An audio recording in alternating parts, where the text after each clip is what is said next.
আজকে আমি দেখো তোমাদের সাথে কার্বনের চতুর্যোজ্যতা ও ক্যাটিনেশন ধর্ম নিয়ে আলোচনা করব। দেখো আমরা কি জানি কার্বনের পরমাণু ক্রমাঙ্ক হচ্ছে 6, অর্থাৎ কার্বনের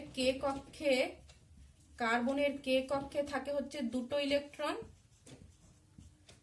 এবং এল কক্ষে থাকে 4টি ইলেকট্রন। তার মানে কার্বনের ইলেকট্রন বিন্যাস হলো 2-4, কে কক্ষে 2টো ইলেকট্রন এবং এল কক্ষে 4টি ইলেকট্রন। এবার দেখো কার্বন পরমাণুর এই যে সর্ববহিস্থ কক্ষ অর্থাৎ এল কক্ষের এই যে 4টি ইলেকট্রন আছে, এই 4টি ইলেকট্রন কি করে অন্য 4টা পরমাণুর সর্ববহিস্থ কক্ষের একটা ইলেকট্রনের সাথে যুক্ত হয়ে 4টা ইলেকট্রন জোড় তৈরি করে। এর ফলে কি দেখো কার্বনের এই যে সর্ববহিস্থ কক্ষ অর্থাৎ এল কক্ষের কিন্তু অষ্টক পূর্তি হয়। তার মানে আমরা কি বলতে পারছি যে কার্বন পরমাণু কি করছে, স্থায়ী ইলেকট্রন বিন্যাস লাভের জন্য সমযোজী যৌগ গঠন করছে এবং সেক্ষেত্রে কিন্তু কার্বনের যোজ্যতা সবসময় কি হচ্ছে, কার্বনের যোজ্যতা কিন্তু সবসময় 4 হচ্ছে, তাই তো? তাহলে আমরা কি বলতে পারি না, একটা কার্বন পরমাণু কিন্তু সর্বাধিক 4টা সমযোজী বন্ধন তৈরি করতে পারে। এবার এই যে কার্বন যে সমযোজী যৌগ গঠন করে এবং কার্বনের যে যোজ্যতা 4 হয় সেটা দেখো আমরা এখানে একটা উদাহরণের সাহায্যে বুঝে নিই। তোমরা এটা দেখতে পাচ্ছ, আমি এখানে মিথেন অণু অর্থাৎ CH4 এই মিথেন অণুর লুজ ডট গঠন অঙ্কন করেছি। তো দেখো মিথেন অণু গঠনের সময় কি হয়, একটা কার্বন পরমাণুর এই যে সর্ববহিস্থ কক্ষের যে 4টি ইলেকট্রন রয়েছে, তোমরা দেখতে পাচ্ছ এখানে 4টি ইলেকট্রন কার্বনের, আমি এখানে নীল কালি দিয়ে বুঝিয়েছি। এই কার্বন পরমাণুর 4টি ইলেকট্রন কি করছে, 4টে হাইড্রোজেন পরমাণু 1 2 3 4 এই 4টে হাইড্রোজেন পরমাণু আছে, এই 4টে হাইড্রোজেন পরমাণুর প্রত্যেকটার সর্ববহিস্থ কক্ষের একটি ইলেকট্রনের সাথে কার্বন পরমাণুর এই একটি ইলেকট্রন দেখো একটা করে ইলেকট্রন জোড় তৈরি করে। তাহলে দেখো কয়টা ইলেকট্রন জোড় তৈরি হচ্ছে, কার্বন পরমাণুর এই যে সর্ববহিস্থ কক্ষের 4টি ইলেকট্রন 4টে হাইড্রোজেন পরমাণুর সর্ববহিস্থ কক্ষের প্রত্যেকটার একটা করে ইলেকট্রনের সাথে কি করছে, হাইড্রোজেনের যুক্ত হয়ে কিন্তু দেখো 4টি ইলেকট্রন জোড় তৈরি করছে। তোমরা এখানেই দেখো এই যে এখানে একটা ইলেকট্রন জোড় তৈরি হলো, এখানে একটা ইলেকট্রন জোড়, এখানে একটা ইলেকট্রন জোড় এবং এখানে আরেকটা ইলেকট্রন জোড় তৈরি হলো। তাহলে এই যে 4টি ইলেকট্রনের পরের ছবিটি দেখো লুইস ডট গঠনের, এই যে 4টি ইলেকট্রন জোড় তৈরি হলো, এই 4টি ইলেকট্রন জোড়কে কিন্তু কার্বন পরমাণু এবং হাইড্রোজেন পরমাণু সমভাবে ব্যবহার করে।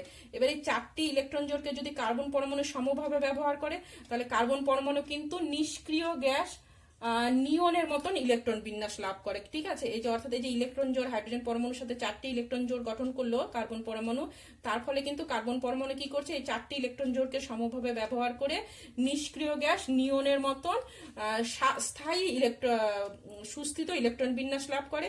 এবং এই যে হাইড্রোজেন যে রয়েছে, হাইড্রোজেন দেখো এই 4টে হাইড্রোজেন, প্রত্যেকটা হাইড্রোজেন পরমাণু কিন্তু দেখো সেক্ষেত্রে কিন্তু প্রত্যেকটা হাইড্রোজেন পরমাণু নিষ্ক্রিয় গ্যাস হিলিয়ামের মতন সুস্থিত ইলেকট্রন বিন্যাস লাভ করে।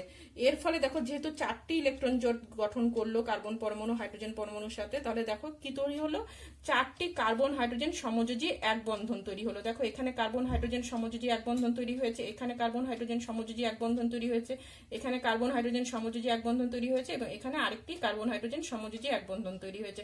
তার ফলে আমরা দেখতে পাচ্ছি কি এখানে 4টি সমযোজী এক বন্ধন তৈরি হলো এবং মিথেন অণু সৃষ্টি হলো। কেমন? তাহলে আমরা কি দেখলাম যে কার্বন পরমাণু কিন্তু সমযোজী বন্ধনের মাধ্যমেই জৈব যৌগ তৈরি করছে বা যৌগ তৈরি করছে, কার্বন পরমাণু সমযোজী বন্ধনের মাধ্যমে যৌগ গঠন করছে এবং সেক্ষেত্রে কিন্তু কার্বন পরমাণুর সর্বাধিক যে সমযোজ্যতা কিন্তু 4 হয়, অর্থাৎ কার্বন পরমাণুর যোজ্যতা কিন্তু 4 হয়। এটাই কিন্তু কার্বনের চতুর্যোজ্যতা তার কারণ। কেমন?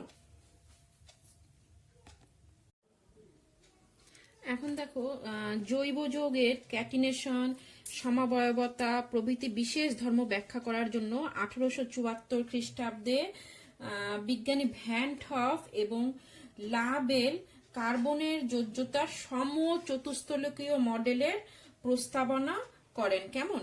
এবার এই বিজ্ঞানী ভ্যান টফ এবং লাবেলের মতবাদ অনুযায়ী কি বলতে পারি, কার্বনের 4টি যোজ্যতা কখনোই কিন্তু এক সমতলে থাকে না। কেমন? তারপরে দেখো একটা কাল্পনিক সমচতুস্তলক, তোমরা এখানে দেখতে পাচ্ছ যে একটা সমচতুস্তলক অঙ্কন করেছে, একটা কাল্পনিক এই সমচতুস্তলকের কেন্দ্রে কার্বন পরমাণু অবস্থান করে এবং ওর 4টি যোজ্যতা ওই সমচতুস্তলকে 4টি শীর্ষবিন্দুর দিকে কিন্তু প্রসারিত থাকে। আমি আবার বলছি, বিজ্ঞানী ভ্যান টফ এবং লাবেলের মতবাদ অনুযায়ী কি একটা কাল্পনিক সমচতুস্তলকের কেন্দ্রে কার্বন পরমাণু অবস্থান করে এবং ওর কার্বন পরমাণুর 4টি যোজ্যতা ওই সমচতুস্তলকে চারটি শীর্ষ বিন্দুর দিকে প্রসারিত থাকে। তোমরা দেখতে পাচ্ছ এই যে কার্বন পরমাণু এই সমচতুস্থলকের কেন্দ্রে অবস্থান করছে এবং এই কার্বন পরমাণুর চারটি যোজ্যতা বিজ্ঞানী ভ্যান টপ এবং লাবেলের মতবাদ অনুযায়ী এই সমচতুস্থলকের চারটি শীর্ষ বিন্দুর দিকে প্রসারিত রয়েছে। এবার কার্বন পরমাণুর যে কোনো দুটি যোজ্যতার অন্তর্ভুক্ত কোণের পরিমাণ কত? 109°28 মিনিট। সেটাই দেখো এখানে আমি আলাদা করে আবার একে বোঝানোর চেষ্টা করেছি। আমি আবারও বলছি যে বিজ্ঞানী ভ্যান টপ এবং লাবেলের মতবাদ অনুযায়ী কার্বন পরমাণুর যে কোনো দুটি যোজ্যতার অন্তর্ভুক্ত কোণের পরিমাণ হচ্ছে 109°28 মিনিট। এখানে দেখতে পাচ্ছ কার্বন পরমাণুর চারটি যোজ্যতাকে এইভাবে বোঝানো হয়েছে। তাহলে এই যে মতবাদটি, এটা হচ্ছে কার্বনের যোজ্যতার সমচতুস্থলকীয় মডেল। আমি আবারও বলছি এই মডেলের সমচতুস্থলকীয় মডেলের প্রস্তাবনা করেন বিজ্ঞানী ভ্যান টপ এবং বিজ্ঞানী লাবেল। কেমন? এখন আমি তোমাদের সাথে কার্বনের একটি বিশেষ ধর্ম নিয়ে আলোচনা করব, সেটি হচ্ছে কার্বনের ক্যাটিনেশন ধর্ম। তো দেখো একটা কার্বন পরমাণু অন্য এক বা একাধিক কার্বন পরমাণুর সাথে সমযোজী বন্ধনে আবদ্ধ হয়ে সুস্থিত যৌগ উৎপন্ন করতে পারে। এবার জৈব যৌগের অণুতে দেখা যায় বহু সংখ্যক কার্বন পরমাণু পরস্পরের সাথে সমযোজী এক বন্ধন, সমযোজী দ্বিবন্ধন বা সমযোজী ত্রিবন্ধন দ্বারা যুক্ত হয়ে সুস্থিত কার্বন শৃঙ্খল গঠন করে। এবার কার্বনের এই বিশেষ ধর্মকে আমরা বলি ক্যাটিনেশন ধর্ম। এর কিন্তু আরেকটা নামও রয়েছে, ক্যাটিনেশন ধর্ম অথবা সশৃঙ্খলায়ন ধর্ম। কেমন? ক্যাটিনেশন ধর্ম অথবা সশৃঙ্খলায়ন ধর্ম।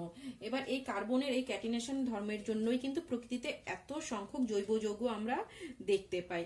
ঠিক আছে, এবার দেখো এই ক্যাটিনেশনের ফলে যে কার্বন পরমাণু যে কার্বন শৃঙ্খল গঠন করে সেটা কিন্তু মেনলি দু রকমের হয়। একটা হচ্ছে মুক্ত শৃঙ্খল আর একটা হচ্ছে বদ্ধ শৃঙ্খল। তোমরা দেখতে পাচ্ছ এই মুক্ত শৃঙ্খল কিন্তু আবার দু রকমের হতে পারে। এক হচ্ছে সরল বা শাখাহীন মুক্ত শৃঙ্খল, আরেকটা হচ্ছে শাখাযুক্ত মুক্ত শৃঙ্খল। তো এখানে দেখো সরল বা শাখাহীন মুক্ত শৃঙ্খলের উদাহরণ আমি দিয়েছি। তোমরা দেখতে পাচ্ছ চারটে কার্বন পরমাণু পরস্পরের সাথে সমযোজী এক বন্ধন দ্বারা যুক্ত হয়ে সরল বা শাখাহীন মুক্ত শৃঙ্খল গঠন করেছে। তো সবসময় যে শুধুমাত্র যে সমযোজী এক বন্ধন দ্বারাই যে কার্বন পরমাণু যুক্ত হয়ে সরল বা শাখাহীন মুক্ত শৃঙ্খল গঠন করতে পারে তা কিন্তু নয়। কার্বন পরমাণুগুলো তো পরস্পরের সাথে দ্বিবন্ধন বা ত্রিবন্ধন দ্বারা যুক্ত হয়েও কিন্তু সরল বা শাখাহীন মুক্ত শৃঙ্খল গঠন করতে পারে। তারপর শাখাযুক্ত মুক্ত শৃঙ্খল গঠন করতে পারে। কেমন? তো এখানে দেখো শাখাযুক্ত মুক্ত শৃঙ্খলের উদাহরণ আমি দিয়েছি, তোমরা খেয়াল করছো নিশ্চয়ই যে এখানে শাখাযুক্ত মুক্ত শৃঙ্খলের উদাহরণ এখানে আমি দিয়েছি। তো এখানে আমি চারটে কার্বন পরমাণু দিয়ে সরল বা শাখাহীন মুক্ত শৃঙ্খলের উদাহরণ দিয়েছি। তোমরা কিন্তু অন্য সংখ্যক কার্বন পরমাণু দিয়েও এরকম সরল বা শাখাহীন মুক্ত শৃঙ্খলের উদাহরণ দিতে পারো। কেমন? এবার আমরা দেখো বদ্ধ শৃঙ্খলের উদাহরণ দেখে নিই। এখানে দেখতে পাচ্ছি যে দুটো কার্বন পরমাণুগুলো পরস্পরের সাথে কি করছে? সমযোজী দ্বিবন্ধন, সমযোজী এক বন্ধন দ্বারা যুক্ত হয়ে বদ্ধ শৃঙ্খল গঠন করেছে। এখানে দেখতে পাচ্ছি কার্বন পরমাণুগুলো পরস্পরের সাথে সমযোজী এক বন্ধন দ্বারা যুক্ত হয়ে বদ্ধ শৃঙ্খল গঠন করেছে। এখানে আমরা দেখতে পাচ্ছি এই কার্বন পরমাণুগুলো পরস্পরের সাথে সমযোজী এক বন্ধন দ্বারা যুক্ত হয়ে বদ্ধ শৃঙ্খল গঠন করেছে। কেমন?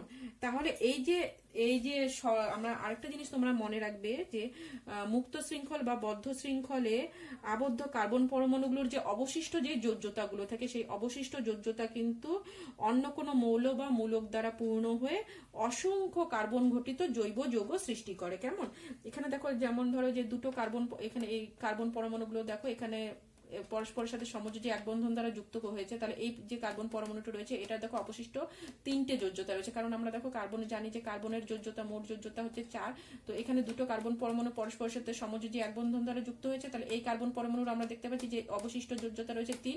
এই অবশিষ্ট যে যোজ্যতা ধরো এই কার্বন পরমাণুটির ক্ষেত্রে সেখানে কিন্তু অন্য মৌল বা মূলক দ্বারা পূর্ণ হয়ে কিন্তু কি করতে পারে? এই যে সমস্ত কার্বন পরমাণুগুলোর যে অবশিষ্ট যে যোজ্যতাগুলো রয়েছে সেগুলো কিন্তু অন্য মৌল বা মূলক দ্বারা পূর্ণ হয়ে কিন্তু জৈব যৌগ গঠন করতে পারে। তো এই কারণেই কিন্তু দেখো এই কার্বনের এই ক্যাটিনেশন ধর্মের ফলেই কিন্তু প্রকৃতিতে এত সংখ্যক জৈব যৌগ আমরা দেখতে পাই। কেমন?